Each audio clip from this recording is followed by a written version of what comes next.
വാത്സല്യമുള്ളവരെ, ഈ വർഷം ഓശാന ഞായർ ദിനം മർക്കോസ് സുവിശേഷത്തിലെ 2 വചനഭാഗങ്ങൾ നാം ശ്രവിക്കും. കുരുത്തോല ആശീർവാദ സമയത്ത് 11-ാം അധ്യായം 1 മുതൽ 10 വരെ വാക്യങ്ങളും, പീഡാനുഭവ വിവരണത്തിൽ 14-ാം അധ്യായം 1-ാം വാക്യം മുതൽ 15-ാം അധ്യായം 47 വരെയുള്ള ഭാഗങ്ങളും. നമ്മുടെ വിശ്വാസത്തിൻ്റെ രത്ന ചുരുക്കമാണ് ഓശാന ഞായർ. യേശുവിൻ്റെ ഈ ഭൂമിയിലെ ജീവിതത്തിൻ്റെ ദൗത്യമാണ് ഓശാന ഞായർ അനാവരണം ചെയ്യുന്നത്. ഇന്നത്തെ വായനകൾ വെളിച്ചം വീശുന്നത് സഹനത്തിലൂടെ മാത്രമാണ് മഹത്വത്തിലേക്ക് പ്രവേശിക്കാനാവൂ എന്ന സത്യത്തിലേക്കാണ്. കുരുത്തോല ആശീർവദിക്കുന്ന വേളയിൽ പ്രഘോഷിക്കപ്പെടുന്ന സുവിശേഷ ഭാഗം യേശുവിൻ്റെ ജെറുസലേമിലേക്കുള്ള രാജകീയ പ്രവേശത്തെ സൂചിപ്പിക്കുന്നതാണ്. അത്യന്തം ആഹ്ലാദത്തോടും പ്രകമ്പനങ്ങളോടും കൂടിയാണ് ജെറുസലേം നിവാസികൾ യേശുവിനെ സ്വീകരിക്കുന്നത്. വഴിനീളെ വസ്ത്രങ്ങൾ വിരിച്ചും പച്ചില കൊമ്പുകൾ വഴിയിൽ നിരത്തിയും അവർ കഴുതപ്പുറത്ത് ആഗതനാകുന്ന യേശുവിനെ വരവേൽക്കുന്നു. യേശുവിൻ്റെ ശിഷ്യരും ഈ അവസരത്തിൽ ജനങ്ങളുടെ ആഹ്ലാദ പ്രകടനങ്ങളോട് ചേർന്ന് നിൽക്കുന്നുവെന്ന് നമുക്ക് അനുമാനിക്കാം.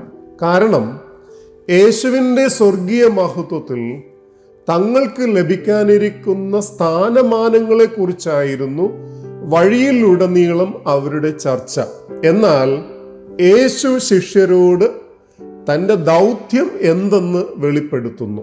മനുഷ്യപുത്രൻ വന്നിരിക്കുന്നത് ശുശ്രൂഷിക്കപ്പെടാനല്ല, ശുശ്രൂഷിക്കുവാനും സ്വന്തം ജീവൻ അനേകർക്ക് വേണ്ടി മോചനദ്രവ്യമായി നൽകുവാനും അത്രേ. വിജയാഘോഷത്തോടെയാണ് യേശു പട്ടണത്തിലേക്ക് പ്രവേശിക്കുന്നതെങ്കിലും അവിടുത്തെ ചിന്തകൾ കേന്ദ്രീകരിക്കുന്നത് മഹത്വത്തിനു മുൻപ് കടന്നു പോകേണ്ടിയിരിക്കുന്ന സഹനത്തെക്കുറിച്ചാണ്.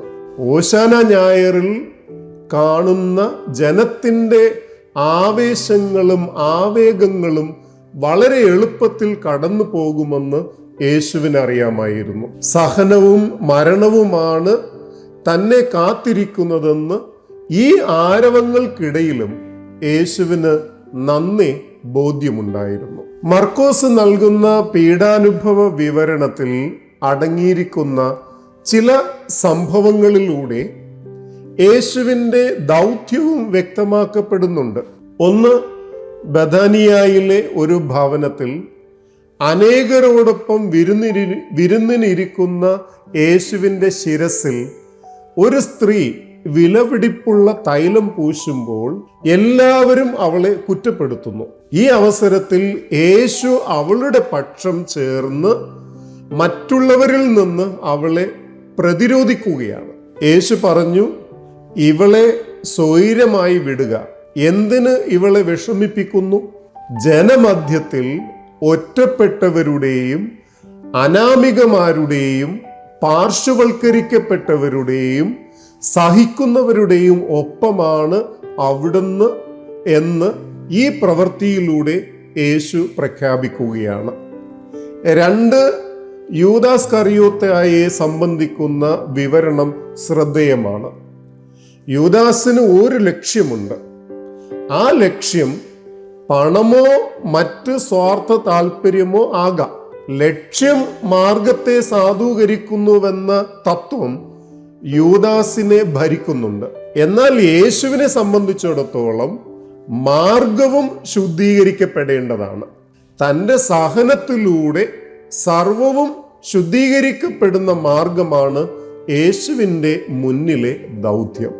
3, യേശു ശിഷ്യരോടൊത്ത് അനുഭവിക്കുന്ന വിരുന്നാണ്. പഴയ നിയമ ഉടമ്പടി പ്രകാരമുള്ള പെസഹ വിരുന്നാണ് ഇതെങ്കിലും യേശു ഈ വിരുന്നിന് ഒരു പുതിയ ഭാഷ്യം നൽകുന്നു. ഏതാനും മണിക്കൂറുകൾക്കുള്ളിൽ ശിഷ്യ സാന്നിധ്യത്തിൽ നിന്ന് യേശു മാറ്റപ്പെടുന്നതിന് മുൻപ് അവർക്ക് എന്നും ഓർമ്മിക്കുവാൻ അവിടുന്ന് ഒരു പുതിയ ഉടമ്പടി നൽകുകയാണ്. ഈ വിരുന്നിലെ അപ്പവും വീഞ്ഞും അവിടുത്തെ ശരീരരക്തങ്ങളായി രൂപാന്തരപ്പെടുത്തി മാനവരാശിയെ വിഘടിച്ചു നിർത്തുന്ന എല്ലാ പ്രതികൂല സാഹചര്യങ്ങളെയും നീക്കം ചെയ്തുകൊണ്ട് തൻ്റെ ശരീരത്തോടും രക്തത്തോടും അവരെയും ഒന്നാക്കി തീർക്കുന്ന ഒരു നവ്യമായ അനുഭവമായി ഈ വിരുന്ന് മാറുന്നു. അപ്രകാരം യേശുവും ശിഷ്യരും തമ്മിലുള്ള വിരുന്നിന് ഒരു നിത്യത കൈവരുകയും ചെയ്യുന്നു. 4, യേശുവിൻ്റെ ഗത്സമനിയിലെ പ്രാർത്ഥനയാണ്. ഈ ലോകത്തിലെ യേശുവിൻ്റെ ദൗത്യം സമാരംഭിക്കുന്നത് മരുഭൂമിയിലുണ്ടായ പരീക്ഷണങ്ങളോടെ ആയിരുന്നു. ദൗത്യത്തിൻ്റെ അവസാന ഘട്ടത്തിലേക്ക് വരുമ്പോൾ യേശു പരീക്ഷണത്തിന് വിധേയമാകുന്നത് ഒരു തോട്ടത്തിലാണ്. പരീക്ഷണങ്ങളുടെ വേദികൾ വ്യത്യസ്തമാണെങ്കിലും യേശു പരീക്ഷിക്കപ്പെടുന്നത് കുറുക്കു വഴികളിലൂടെ മഹത്വം നേടുവാനുള്ള മാർഗങ്ങളോടാണ്. പക്ഷേ രണ്ടിടത്തും, മരുഭൂമിയിലും തോട്ടത്തിലും, പരീക്ഷണങ്ങളെ അതിജീവിക്കുന്നത് പിതാവിൻ്റെ മാർഗം യേശു തേടിക്കൊണ്ടാണ്. തോട്ടത്തിൽ യേശു പിതാവിൻ്റെ ഹിതം ഒരിക്കൽ കൂടി തിരിച്ചറിയുന്നു. അതാവട്ടെ സഹനത്തിലൂടെയും കുരിശുമരണത്തിലൂടെയും കടന്നു പോകുവാനുള്ള പിതാവിൻ്റെ ഹിതമാണ് യേശുവിൻ്റെ ദൗത്യം.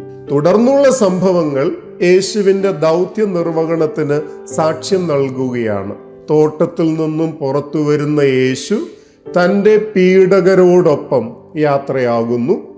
ന്യായാധിപ സംഘത്തിൻ്റെ മുൻപാകെയുള്ള കുറ്റവിചാരണയും കുരിശുമരണത്തിനായുള്ള തീർപ്പ് കൽപ്പിക്കലും കാൽവരി ഗിരിയിലുള്ള അന്ത്യവും നമുക്ക് പീഡാനുഭവ വിവരണത്തിൽ ലഭിക്കുന്നുണ്ട്. മർക്കോസ് നൽകുന്ന ഏറ്റവും ഹ്രസ്വമായ പീഡാനുഭവ വിവരണത്തിൻ്റെ ക്ലൈമാക്സ് എന്ന് പറയുന്നത് കുരിശിൻ ചുവട്ടിലെ ശതാധിപന്റെ പ്രഖ്യാപനമാണ്. സത്യമായും ഈ മനുഷ്യൻ ദൈവപുത്രനായിരുന്നു. മർക്കോസ് സുവിശേഷത്തിൻ്റെ ആരംഭം യേശു ദൈവപുത്രനാണെന്ന പ്രഖ്യാപനത്തോടെ ആയിരുന്നു. ദൈവപുത്രനായ യേശു ക്രിസ്തുവിൻ്റെ സുവിശേഷത്തിൻ്റെ ആരംഭം. ഇതേ പ്രഖ്യാപനമാണ് സുവിശേഷത്തിൻ്റെ അവസാനത്തിലും ശതാധിപൻ നൽകുന്നത്. സുവിശേഷത്തിൻ്റെ ആരംഭവും അവസാനവും യേശു ദൈവപുത്രനായ ക്രിസ്തുവാണെന്ന സത്യം ക്രോഡീകരിക്കുന്നു. സഹനത്തിലൂടെയും കുരിശുമരണത്തിലൂടെയും മാത്രമേ സ്വർഗീയ മഹത്വത്തിലേക്ക് പ്രവേശിക്കുവാനാവൂ എന്ന സത്യമാണ് മർക്കോസ് പീഡാനുഭവ വിവരണങ്ങളിലൂടെ നമുക്ക് നൽകുന്നത്. യേശുവിൻ്റെ ദൗത്യം അനേകരെ ശുശ്രൂഷിക്കുവാനും സ്വന്തം ജീവൻ മോചനദ്രവ്യമായി നൽകുവാനുമാണെന്നാണ് അവിടുത്തെ പ്രവർത്തികളിലൂടെ നിർവഹിക്കപ്പെടുന്നത്. പ്രിയമുള്ളവരെ, ദൗത്യ നിർവഹണത്തിന് എളുപ്പ വഴികളില്ല. അതിനുള്ള ഏക വഴി സഹനമാണ്. ഒറ്റപ്പെട്ടവരുടെയും ശബ്ദമില്ലാത്തവരുടെയും വേദനിക്കുന്നവരുടെയും പക്ഷം ചേരുവാനും അവർക്കായി നമ്മുടെ തന്നെ ജീവൻ സമർപ്പിക്കുവാനും ഓശാന ഞായർ അഥവാ പീഡാനുഭവ ഞായർ നമ്മെ ക്ഷണിക്കുന്നു. ഇതിനായി നമ്മുടെ മുൻപിൽ തെളിഞ്ഞു നിൽക്കുന്ന ഏക മാതൃക യേശുവിൻ്റെതാണ്. ആ സഹനപാതയിലൂടെ യാത്ര ചെയ്ത് നമുക്കും മഹത്വം കൈവരിക്കാം. ദൈവം നമ്മെ സമൃദ്ധമായി അനുഗ്രഹിക്കട്ടെ.